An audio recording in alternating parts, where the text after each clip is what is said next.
on Obamacare. Premiums way up. Insurers getting out, leaving more than 2 million Americans scrambling for coverage. And the sticker shock is already setting in. Tennessee, Mississippi, Kentucky, all reporting that Obamacare premium spikes for 2017 go as high as 62%.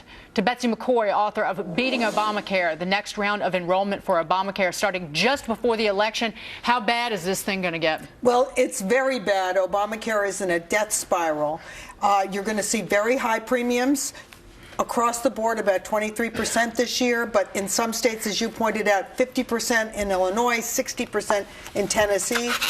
In addition, for those who buy these plans, much narrower networks of doctors and hospitals, fewer choices of prescription drugs, and in some states and counties, about a third of the nation, only one insurer left on the Obamacare exchanges. And here's what happened.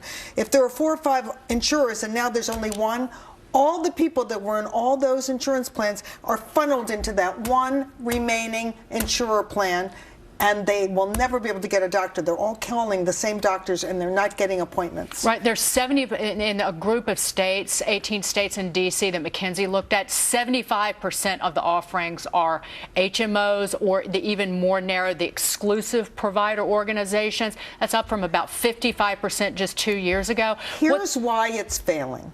This law tries to force healthy people to pay the same amount for insurance as chronically ill people. But we know that 5% of the people in the country use 50% of the health care. This is like trying to feed a Chihuahua and a Great Dane on the same budget. These are healthy people. It doesn't work. Who literally have to pay a monthly premium of maybe $500, $600, even more. And then have a $5,000 deductible. Oh, it's going to be $7,000 for the cheapest plan this year. The deductible for the bronze plan, $7,000 per person.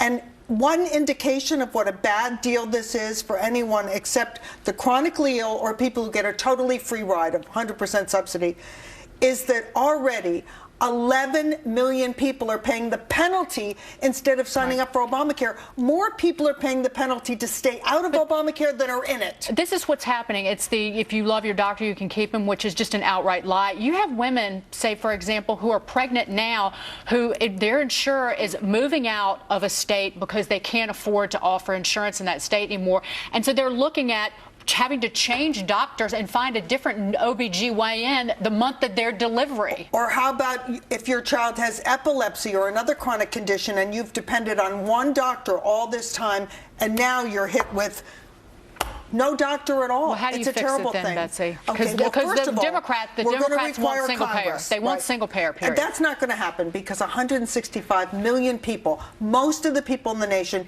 get their insurance at work. We're talking about 10 to 11 million people in these exchanges. But the first thing the next president of the United States must do on day one is to suspend the penalties.